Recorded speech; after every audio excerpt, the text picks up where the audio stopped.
Bonjour à toutes et à tous. Merci d'être venus nombreux, comme le disait Laurie. Ça fait toujours plaisir lorsqu'on essaie d'organiser quelque chose de voir que les uns et les autres répondent présents. On peut peut-être se présenter rapidement.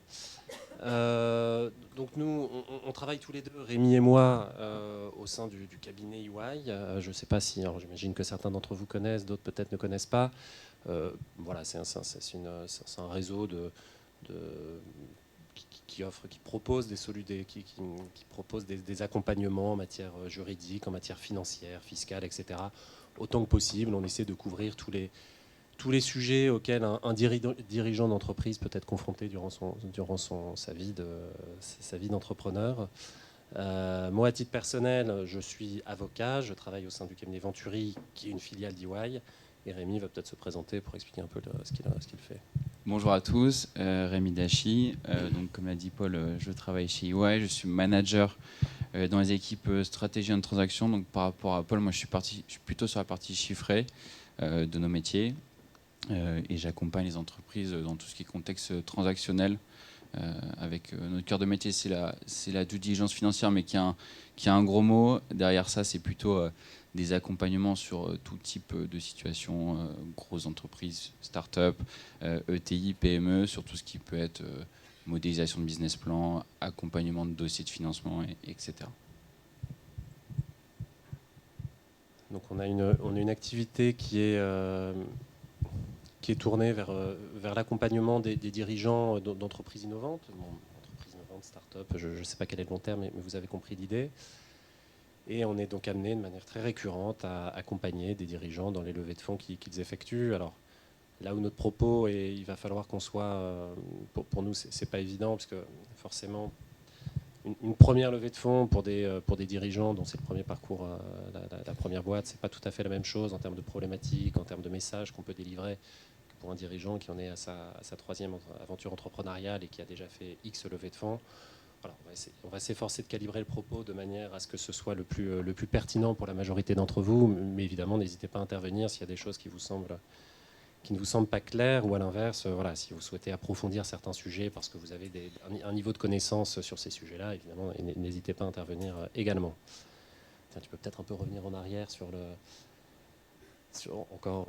thème. Ce qu'on vous propose, alors bon, l'intitulé de la présentation est volontairement très très large. C'est d'essayer de brosser un tableau de ce qu'on peut constater de l'actualité de la levée de fonds à la fin de l'année 2023, essayer de se projeter sur 2024, notamment par comparaison avec ce qu'on a pu entendre, ce qu'on a pu constater également en 2020, 2021, 2022. Et finalement, voilà, est-ce que véritablement lever des fonds aujourd'hui, c'est devenu vraiment quelque chose d'impossible? Est-ce que les curseurs, les attentes des investisseurs ont réellement évolué, etc. Voilà, c'est un peu là-dessus qu'on va essayer de vous amener quelques éléments de réflexion. Je ne sais pas si vous avez des questions à ce stade.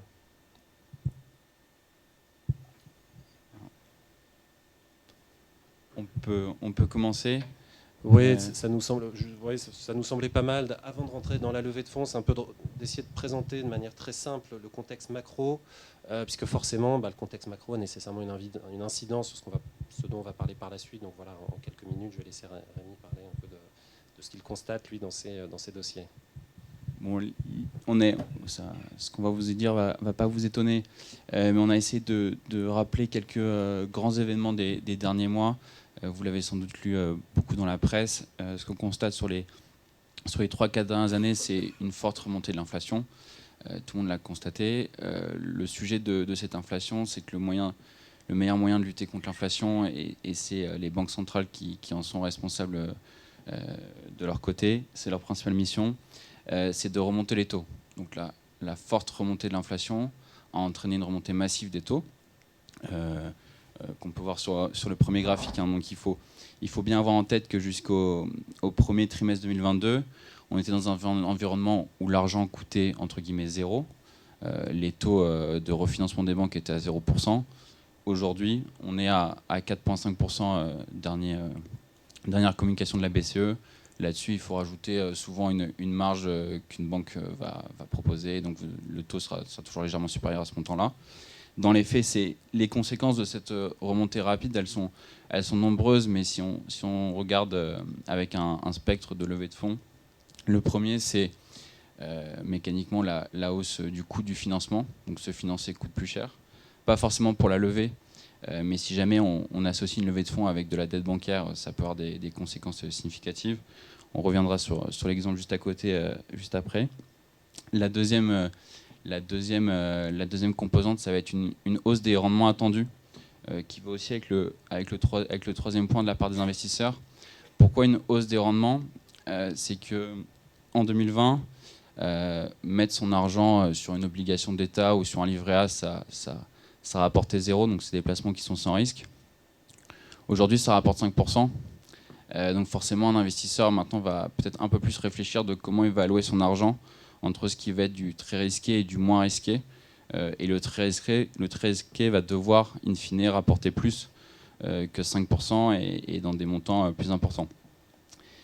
Si on revient à cet exemple de la dette, pour avoir des ordres de grandeur, admettons une dette bancaire de 500 000 euros, avec un remboursement uniquement à la fin, donc pas un remboursement progressif.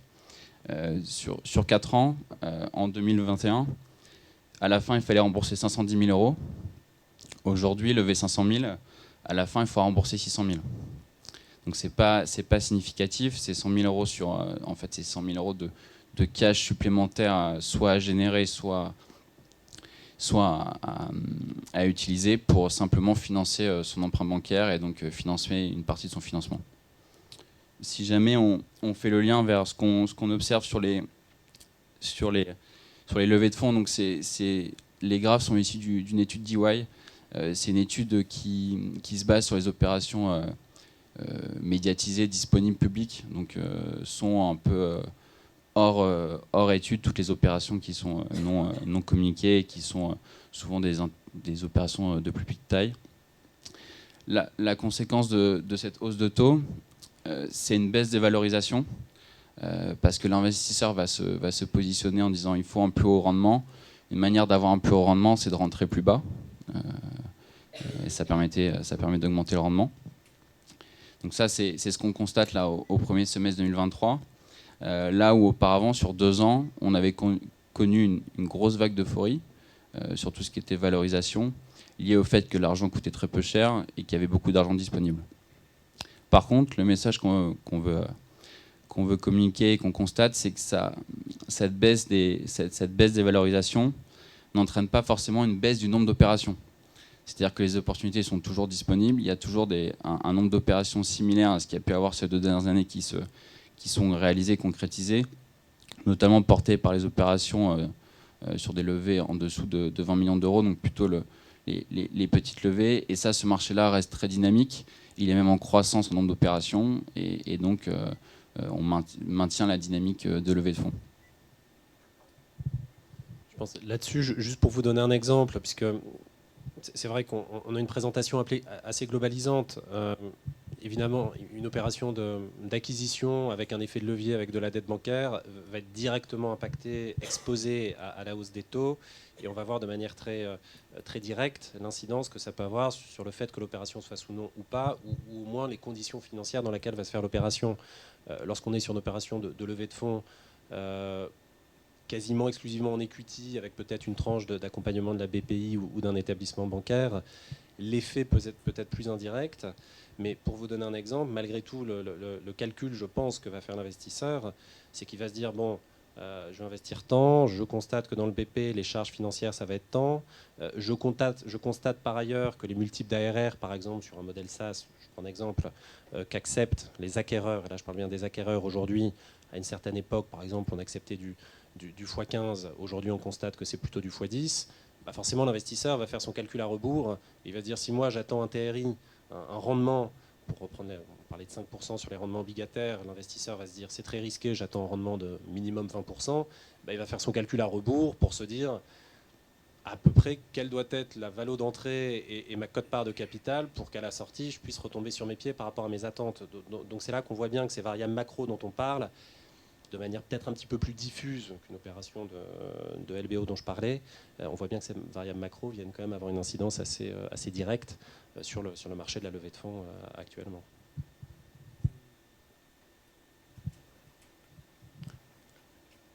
le dernier focus qu'on souhaitait vous proposer là, sur ces aspects marchés, c'est peut-être un peu avoir une idée des secteurs dynamiques là, sur les derniers mois. Ce qu'on constate quand on compare le premier semestre 2023 avec le premier semestre 2022, c'est qu'il y a on va dire un peu une transition dans les secteurs phares qui est en train de s'opérer. On voit une très forte montée de la clean tech, mais plutôt de tout ce qui va être les sujets de décarbonisation, etc., qui s'opèrent.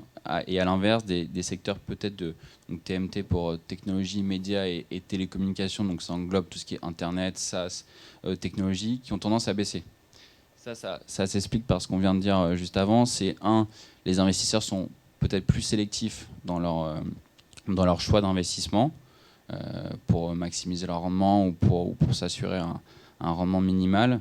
Et deux, il y a aussi, effectivement, depuis 2 ans, on le constate tous, des sujets environnementaux et de transition écologique qu'on va tous devoir faire face et sur lesquels il y a d'énormes opportunités à saisir de la part des investisseurs.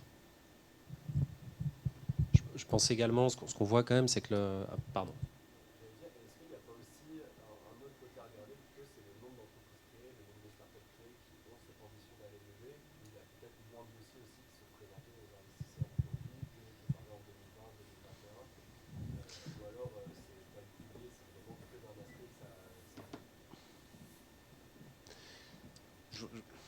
Ouais, vas-y Rémi.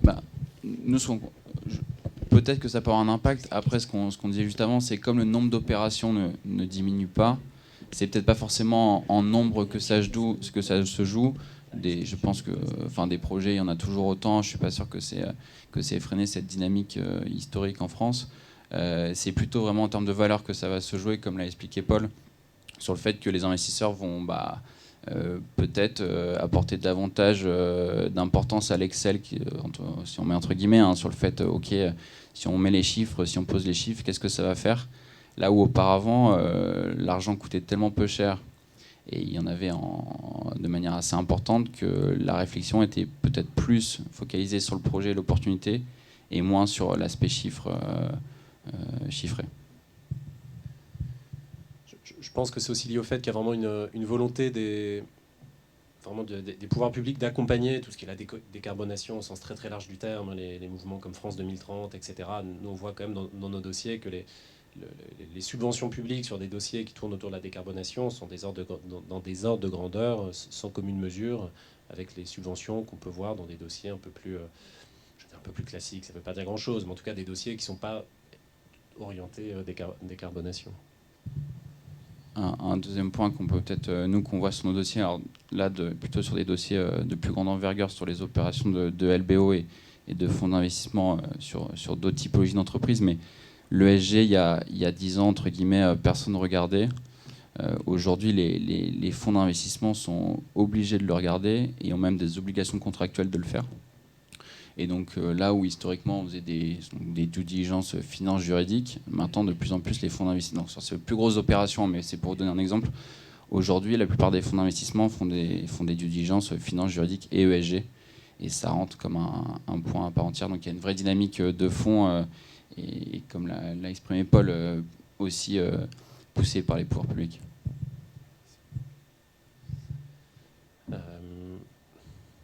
Ce qu'on vous propose, alors sauf si vous avez d'autres questions, ce qu'on vous propose maintenant, c'est peut-être d'entrer un peu plus dans le détail vraiment de la levée de fonds, de la discussion, de la relation qu'on peut avoir avec les investisseurs lorsqu'on envisage une levée de fonds. On va peut-être vous faire un rapide rappel sur ce qui est vraiment la levée de fonds, parce qu'encore une fois, je reviens à ce que je disais, je ne suis pas certain que tout le monde est bien en tête ce qu'est une levée de fonds d'un point de vue un peu technique. Donc quelques évidences, mais non, justement, c'est pas forcément des évidences pour ceux qui ne baignent pas là-dedans. Là, la levée de fonds dont on parle, c'est vraiment la levée de fonds dilutive. Hein. C'est pas le financement bancaire, c'est pas les subventions, c'est vraiment ce qui va avoir un impact sur la répartition du capital. C'est vraiment l'opération par laquelle vous allez renforcer les fonds propres de votre société en faisant entrer un investisseur au capital. Et donc toute la difficulté, tout le jeu, ça va être de réussir à aligner les intérêts entre des personnes, certains qui apportent un savoir-faire, qui apportent une idée, plus qu'une idée en réalité au stade de la levée de fonds, c'est plus qu'une idée, qui apporte un savoir-faire et qui apporte une force de frappe opérationnelle, et des personnes qui apportent des moyens financiers. Et l'idée, c'est vraiment de réussir à aligner les intérêts entre toutes ces personnes-là.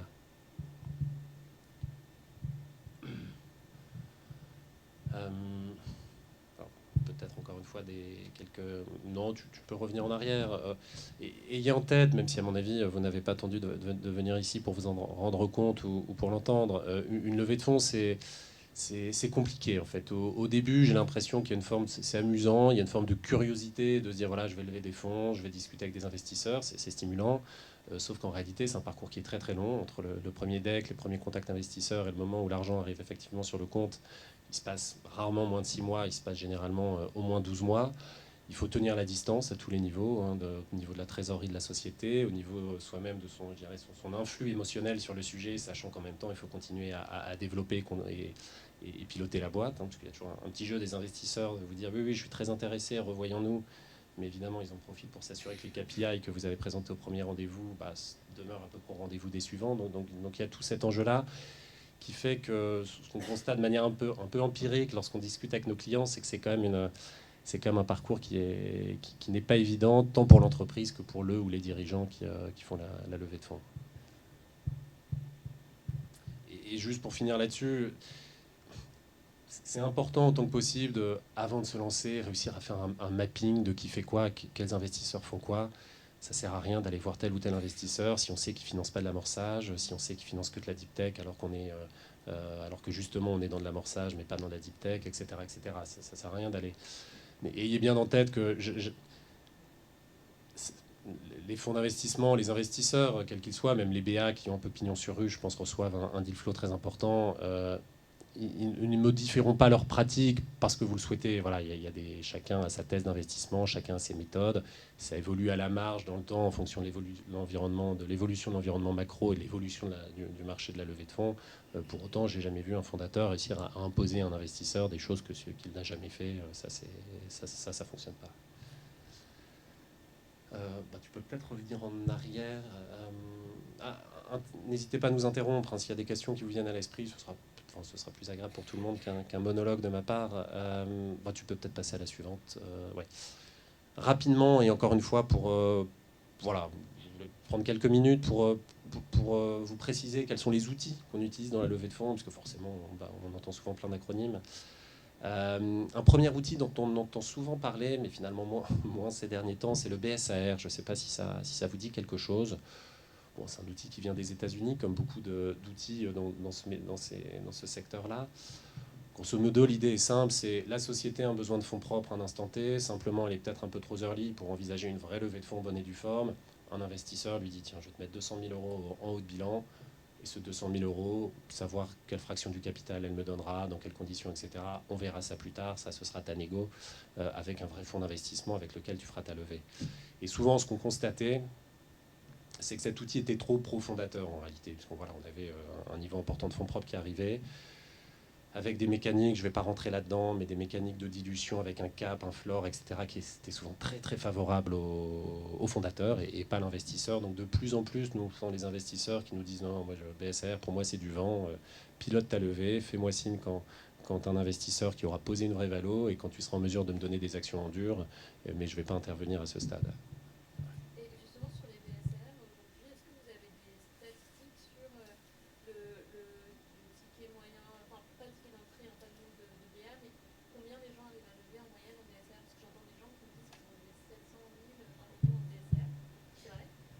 Oui, j'ai vu des dossiers où c'était comme ça. Bon, moi, je travaille généralement, je travaille plutôt côté fondateur, mais au fond de moi, je me dis, bon, ça va peut-être un petit peu loin. Là, à la place des investisseurs, je ne serais pas allé aussi loin. Mais oui, on a vu quelques dossiers où c'était comme ça. On a vu quelques dossiers où c'était comme ça. Après 700, 1 million, je n'ai pas beaucoup d'exemples en tête. Souvent, on voit plutôt des montants entre 50 000 et 200 ou 300 000, à peu près. Ah oui, les fonds d'investissement, non, je pense qu'ils se feraient taper sur les doigts par leurs souscripteurs s'ils investissaient en BSR. C'est souvent. Ouais, là, je ne les connais pas.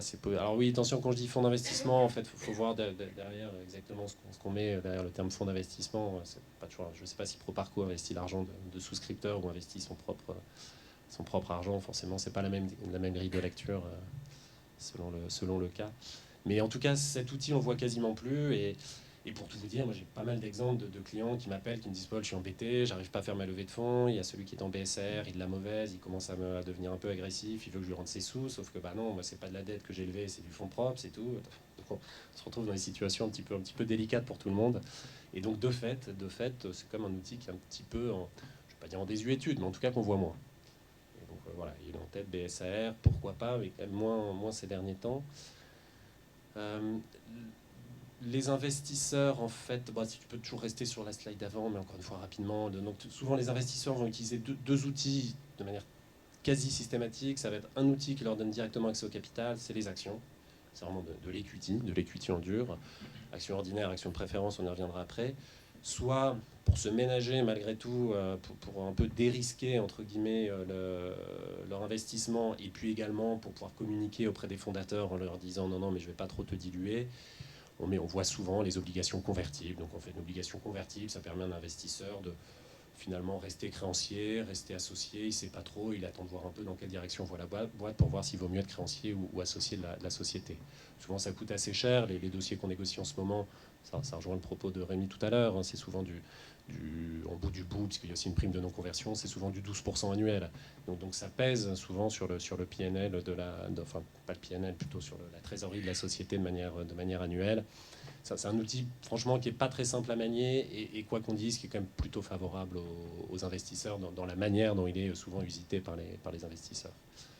Je peux peut-être passer sur la slide d'après. Je voulais faire juste un petit arrêt technique.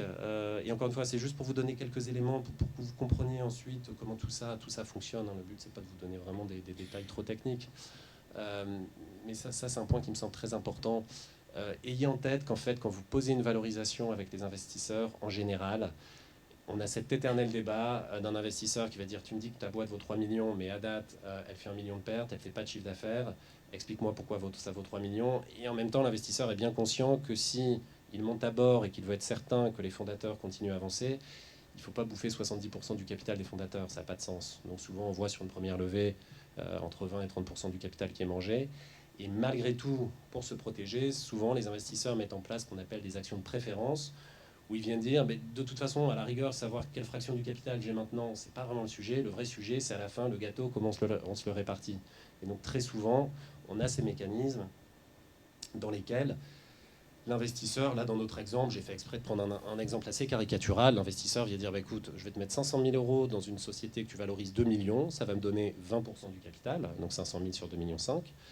Par contre, avec ma mécanique, participating, je ne vais pas entrer dans les détails à ce stade-là, demain, je récupère ma mise et ensuite, je récupère 20% de ce qui reste. Donc, quand on est sur des valorisations d'exit qui sont très élevées, ça devient quasiment un non-sujet. Par contre, lorsqu'on a des valorisations d'exit qui sont faibles, voire largement inférieures à la valo pré-monnaie qui a été actée, bon, l'exemple de 900 000 va un peu loin, bah, vous voyez bien qu'au bout du bout, la dernière colonne, la répartition du prix de cession ramené à la répartition du capital, les fondateurs se sont complètement fait tordre le bras.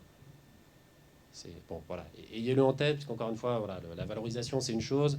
Les conditions de l'ensemble du deal, ça en est une autre, et c'est peut-être au moins aussi important que la valorisation. Est-ce qu'au final, les fonds d'investissement, sur ces 2 dernières années, ils en avaient un peu rien à faire finalement de valorisation qui était surévaluée sur les projets en cible ou en série A, parce qu'ils avaient ces protections-là, ces actions de préférence, qu'elles soient participatives, que ce soit des liquidités préférentielles, et qui finalement, effectivement, c'est les conditions de l'opération et l'exit qui a plus d'intérêt que la valorisation actée au moment. Non, je ne le dirais pas comme ça, parce que je pense qu'il y a... Bon, je pense que déjà, malgré tout,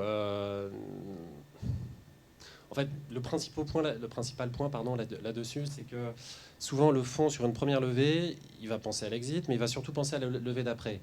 Et il va se dire, voilà, il faut malgré tout que le dossier reste sexy, éligible à une deuxième levée de fonds.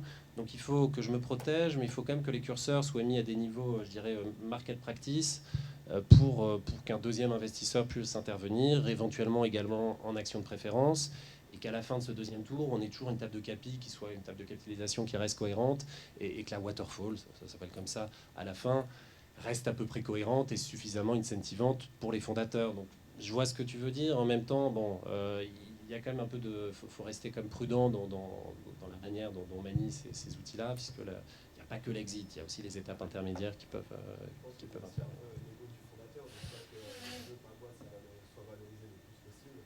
Et il y en a peut-être certains qui vont, à mon avis, on connaît tous l'histoire, hein, des gars qui ont vendu des boîtes 100 millions d'euros et qui sont partis avec rien, parce que les derniers investisseurs ont levé, sont face à 50 millions avec des équipes prêtes à 2x. Et même si les fondateurs avaient toute la moitié du capital, se sont retrouvés avec rien. Ouais, mais c'est justement cette espèce de fuite en avant qui a fait que je pense qu'il y a eu certains dossiers qui finalement se sont mal débouclés. Donc à un moment, si on vient trop cranter des valos trop élevés, bah, on a besoin de relever des fonds, mais le nouvel investisseur va dire non, attendez les gars, là, vous êtes emballés, ça vaut pas ça, on va faire un rundown. Donc les investisseurs qui étaient déjà là disent non, non, hors de question, moi je suis rentré à 30 euros l'action, c'est pas pour que toi tu rentres 3 ans après à 27 euros l'action.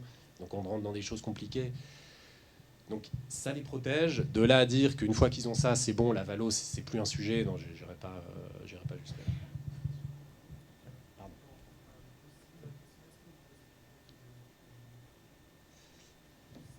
Comment?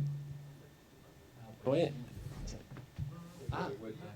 Ah oui, pardon, tu veux ça? Tiens, je te le. Hop. Moi, j'ai pas de question, j'ai dit à. Voilà, les autres. Ah, j'avais pas compris que c'était Voilà. aussi un micro, ouais, excuse-moi. Si vous avez des questions, s'il vous plaît. Ouais. Bah justement, moi j'ai une question. Alors elle est peut-être un peu bête, hein, je ne m'y connais pas trop. Mais je comprends pas pourquoi 580 000, ça représente 64%, alors que normalement elle est valorisée à 2,5 millions, comme tu as dit. Ah, non, non, pardon. En fait, la répartition du capital après l'investissement, c'est cette colonne-là. C'est-à-dire que les 500 000 sur 2,5 millions, ça fait bien 20%. Mais Ouais. ça, c'est la répartition du capital, un instant de raison après la levée. Mm. Par contre, la question de l'exit, c'est combien la boîte est vendue en bout du bout, c'est cette colonne-là. D'accord, ok. Bon, là, j'ai pris un exemple un peu extrême. En levant sur une valeur à 2 millions, j'espère que la société ne s'est pas vendue 900 000, mais bon, on a quand même quelques exemples en tête. Ça marche, merci. Dernier outil très rapidement, c'était les BSPCE, très rapidement. Outil, pour le coup, plutôt pro-fondateur, toujours sur cette question de valo, c'est les fonds d'investissement qui disent, écoute, on va aligner les intérêts, si à la sortie, il y a un peu de surperformance de mon côté, via un outil qui s'appelle BSPCE, qui dans la mécanique est assez proche des stock options, qui est peut-être un peu plus connu. Je vais te permettre de te reluer légèrement pour aller capter une partie de la surperformance que je fais. C'est très intéressant.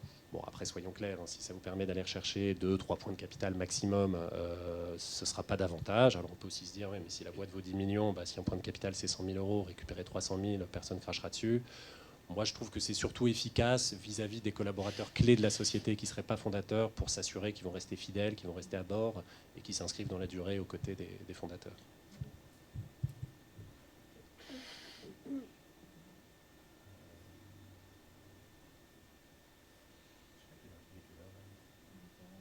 Ouais. Comment ?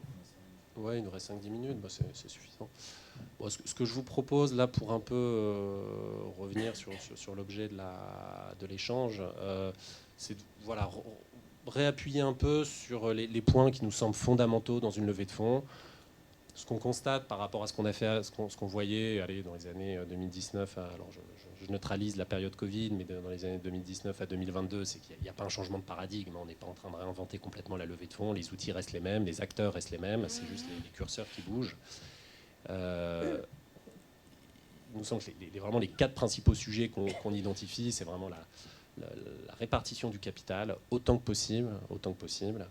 Il faut réussir à calquer la répartition du capital pré-levée de fonds sur la réalité opérationnelle de la société. Un investisseur, et c'est normal, ne sera pas du tout à l'aise qu'un ex-fondateur qui a lâché l'aventure et qui est passé à autre chose continue à détenir 30% du capital. On va se retrouver avec les autres fondateurs qui n'ont plus que 70%, alors que le but, c'est vraiment de pouvoir les incentiver dans la durée et qu'ils puissent absorber d'éventuelles nouvelles levées de fonds. Et au-delà de ça, voilà, l'idée, c'est de dire qu'il y en a qui prennent un risque en capital, il y en a qui prennent un risque entre guillemets opérationnel. Les troisièmes, à quel titre ils continueraient à avoir une fraction de la boîte alors que finalement, ils n'apportent plus rien. Donc ça, c'est vraiment fondamental. Tiens, je sais pas si... L'enregistrement. Pardon. Oui, dans ce type de configuration-là, où il y a un associé sorti qui n'est plus opérationnel, la reco, ce serait quoi? de réutiliser ces parts-là et de les revendre, justement, de les utiliser au capital? Bah, les revendre, mais les revendre à qui aussi? Enfin, un actionnaire rentrant, un Ah investisseur, oui. quelque chose? Ah non, Le recycler? l'investisseur rentrant va rentrer vraiment, il ne va pas être là pour racheter des actions à quelqu'un et lui faire un chèque, il va être là pour renforcer les fonds propres de la société. Donc un investisseur, surtout sur les premières levées, il est pas là pour financer, pour servir du cash out, comme on dit, à un ex-fondateur. Donc non, l'investisseur ne va pas faire ça. Souvent, ce qu'on fait dans ces cas-là, c'est que c'est l'un des fondateurs qui les rachète, à moindre coût, avec parfois on trouve des formules un peu byzantines pour essayer de repousser à plus tard le versement du vrai prix, mais ça fonctionne pas mal. Et ensuite, voilà, ce fondateur les a, ou éventuellement c'est directement réalloué sur un salarié de la société qu'on identifie comme clé et auquel on souhaite donner accès au Mais capital. dans tous les cas, écarter cette part du capital dormant, Comment? c'est d'écarter cette part du capital Oui, dormant, c'est ça. Ouais. soit en investisseur, soit en rachat. Ouais, c'est ça. différé. C'est préférable, encore une fois, bon, voilà, entre la photo idéale et ce qui se passe, il y a 10 000 nuances, mais voilà, c'est quelque chose auquel quand même les investisseurs sont très attentifs, et ça, pour le coup, on n'a pas attendu 2023 ou 2024 pour le savoir. Merci.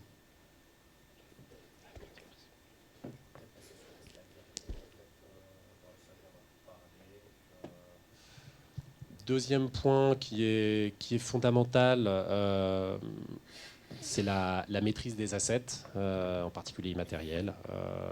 Alors, sur une première levée de fonds en love money, sur une première levée de fonds avec entre guillemets un petit fonds, même si je n'aime pas beaucoup ce terme-là, le niveau de vérification n'est pas toujours poussé au maximum.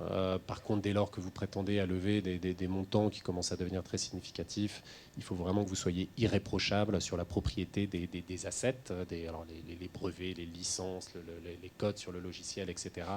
Parce que c'est vraiment quelque chose qui fait peur aux investisseurs, un contentieux futur. Alors, on prend souvent l'exemple Facebook avec l'ex-fondateur qui dit ah ben non, mais j'ai droit là-dessus, etc. Enfin bref. Donc vraiment, soyez irréprochables là-dessus. Le bon exemple qu'on a souvent, c'est peut-être très sectoriel, mais c'est tout ce qui va être développé dans le cadre de labo public, INRIA, les CHU, etc. Et où on se rend compte, ah bah oui, mais non, l'autorité de tutelle a des droits sur l'asset qui a été développé, parce que compte tenu du statut du chercheur qui avait développé, bah, tout ne lui appartient pas. Il y en a une partie qui appartient à l'autorité de tutelle. Bon, ça peut sembler assez sectoriel, cette approche, mais parfois, plus simplement, je ne sais pas, moi, vous avez un ex-fondateur qui a passé du temps sur le code source, etc., qui a tout développé, et puis qui est parti. Bah, finalement, est-ce qu'il a quelque chose, est-ce qu'il a des prétentions à faire valoir sur le code source ou pas? Ça, c'est des choses sur lesquelles il faut qui doivent être mises au carré de manière très, très claire et définitive avant la levée, puisque les investisseurs, ça leur fait peur, hein, ces sujets-là.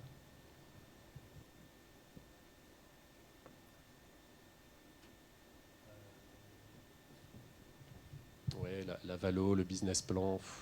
C'est toujours un jeu un peu idiot, le business plan. Enfin, je suis désolé de le dire comme ça, mais quand on n'est pas trop ambitieux, on nous le reproche. Et puis à l'inverse, quand on fait monter les curseurs, on est pris à notre propre jeu. Donc, enfin, bon, c'est pas simple.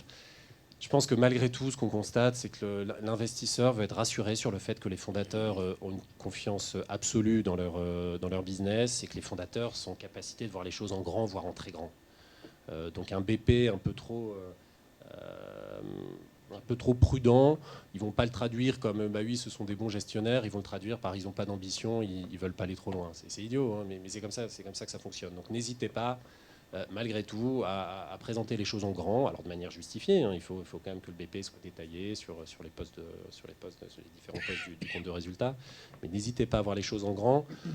Avec une petite nuance que je fais, c'est que de plus en plus, on donne valeur contractuelle au BP. Ce que je veux dire par là, c'est qu'on va vous dire, si tu souhaites te reluer via des BSPCE, ok, mais il faut que tu colles au BP. Donc voilà, si vous avez mis un BP qui est là pour attirer l'investisseur, bah, il va vous dire, bah, pour te reluer, il faut effectivement que tu sois là. Bon, à la rigueur, pourquoi pas, parce que comme je le disais, franchement, si la relution, c'est pour gratter 1 ou 2 points de capital, c'est un moindre mal. Par contre, un beau BP, si ça peut permettre de faire rentrer un investisseur, autant y aller.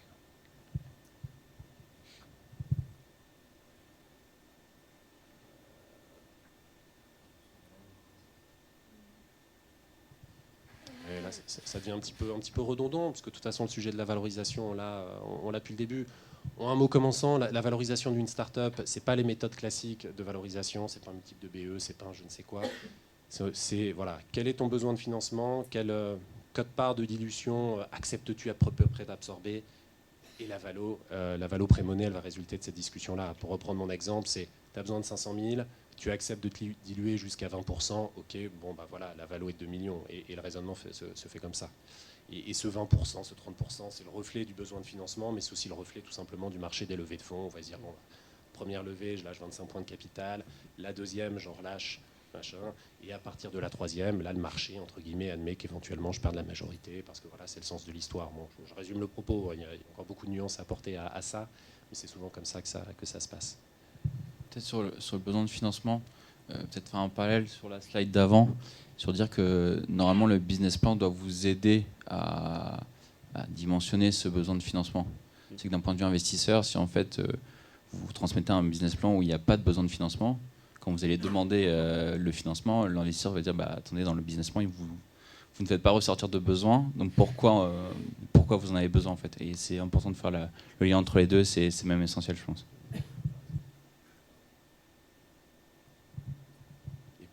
Pour clôturer le propos, alors ce qu'on constate là, pour le coup, ça a beaucoup plus une coloration en 2023 et je pense 2024. C'est de plus en plus on entend que voilà, ça me fait penser à certains articles que tout le monde a lus, je pense, où des fondateurs disent non, mais de toute façon, moi, ma boîte, c'est pas pour faire de la rentabilité, moi, c'est pas mon objectif, etc., etc. Il nous semble, mais encore une fois, je reste prudent, il y aura toujours des exemples et contre-exemples, il nous semble qu'effectivement, de plus en plus, les investisseurs vont être attentifs à ce que la société soit rentable le plus rapidement possible, parce qu'ils ont conscience que l'argent coûte, les prêts bancaires sont coûteux pour la société. Eux-mêmes n'ont pas forcément vocation à bridger en permanence ou à refaire des levées, enfin, à permettre à la start-up de faire des levées en permanence. Et de plus en plus, il y a cette volonté que le chemin de la rentabilité soit trouvé plus rapidement. Et ce modèle qu'on a pu voir dans certains dossiers très, très cash burning, où on dit non, mais à la fin, l'acquéreur va me faire un énorme chèque pour m'acheter une tech, une équipe, et la rentabilité, ce ne sera pas son sujet. Ouais, franchement, un acquéreur, s'il peut acheter un produit clé en main qui est déjà rentable et qu'il n'a pas besoin de remettre 10 millions d'euros en compte courant dans la boîte pour la remettre à flot, c'est quand même préférable. Bon. Pardon. Quelqu'un qui va finir assommé. Quand vous dites rapidement, c'est à peu près quoi l'échéance? Combien d'exercices? Là encore, tu vois, tu vas pas avoir la même grille de lecture selon que tu es une biotech qui doit avoir une AMM dans 14 ans pour aller sur le marché. Bon, alors, encore une fois, je prends un exemple extrême. Je sais pas, je dirais 2-3 ans maximum. C'est un peu ce qu'on voit là où avant, vous voyez des BP où finalement, même au bout de 5 ans, c'est toujours pas rentable. C'est un peu mon sentiment, mais encore une fois, est-ce que c'est de la deep tech ou non, quel est le marché, quel est le niveau de chiffre d'affaires, etc., etc. Mais en tout cas, il y a cette idée que la boîte doit être rentable, et puis aussi cette idée, j'ai un peu l'impression, en ce qui vous concerne peut-être plus directement, que les investisseurs attendent que les fondateurs, autant que possible, se mouillent aussi financièrement. Alors est-ce que c'est les rémunérations qui vont à un moment plafonner, parce que surtout il y a eu une certaine inflation ces derniers temps là-dessus. Est-ce qu'ils vont attendre que les comptes courants d'associés, que les investissements en capital des fondateurs soient un peu plus costauds qu'ils ont pu l'être ces derniers temps? Peut-être. À mon avis, il va y aussi y avoir des sujets de ce côté-là.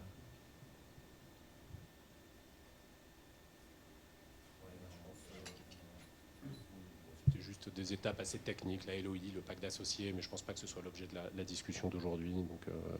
Donc voilà, si ça vous convient, on peut s'en tenir là pour nos propos, mais si vous souhaitez continuer à échanger, à votre disposition,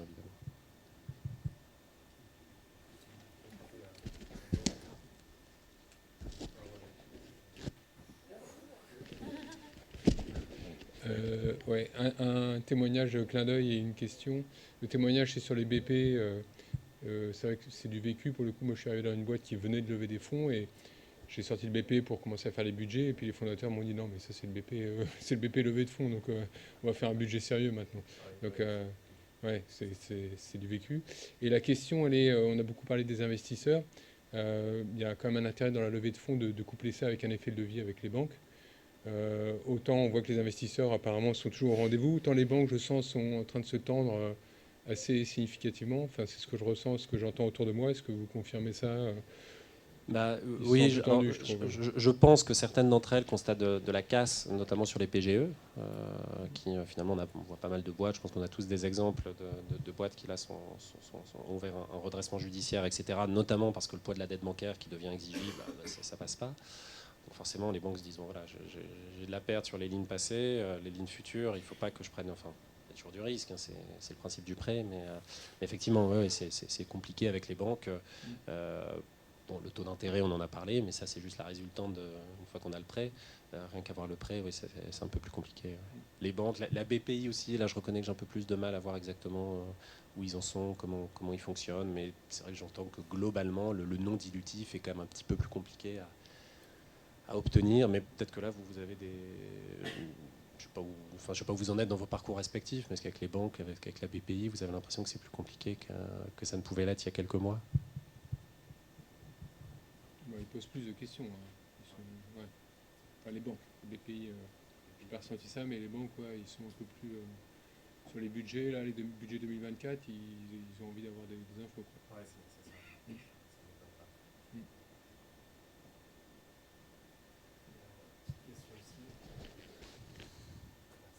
Sur les acteurs, finalement, des levées de fonds, que ce soit sur du site, sur de la série A, est-ce qu'il n'y a pas les industriels qui commencent aussi à s'y intéresser de plus en plus tôt dans le financement des startups, des boîtes qui ont peut-être une complémentarité avec elles, ou est-ce que ça reste quand même finalement les business angels ou les fonds d'investissement qui prédominent sur le seed sans laisser de place aux industriels avant?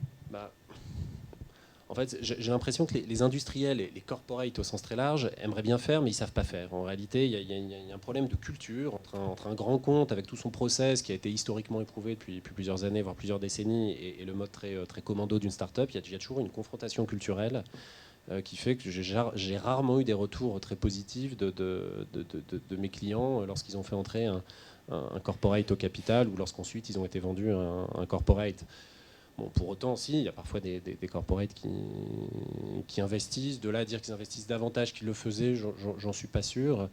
Par contre, ce qu'on constate beaucoup, et c'est vrai, tu fais bien de le dire parce que j'aurais pu le préciser, de plus en plus, et c'est très intéressant, notamment, je pense aussi lié au fait que voilà, il y a eu des exits intéressants pour beaucoup de personnes.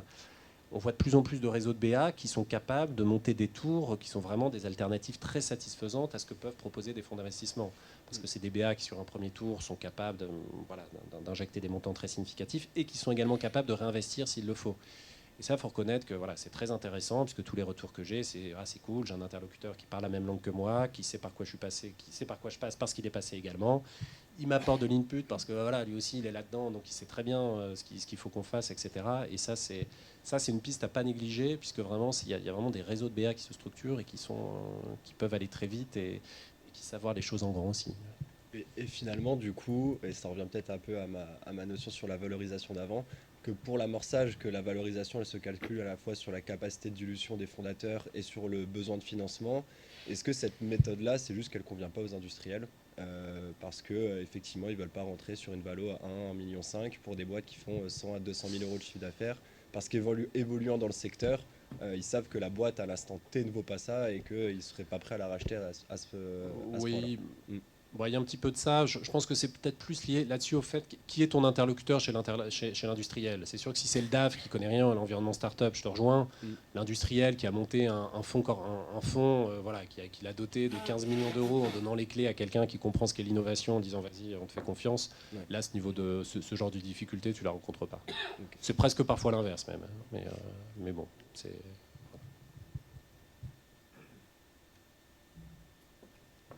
Écoutez, on peut peut-être clôturer le propos. En 30 secondes, n'hésitez. Alors, je me permets de mettre un peu les pieds dans le plat. J'ai déjà remarqué parfois que la maison EY, ça peut faire peur en termes de fonctionnement, en termes de pricing aussi.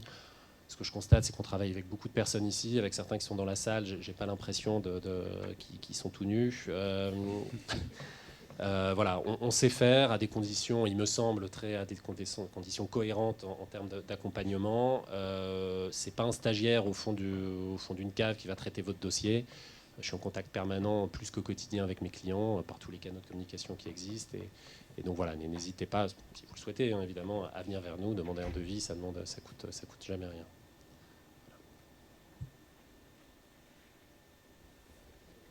Merci.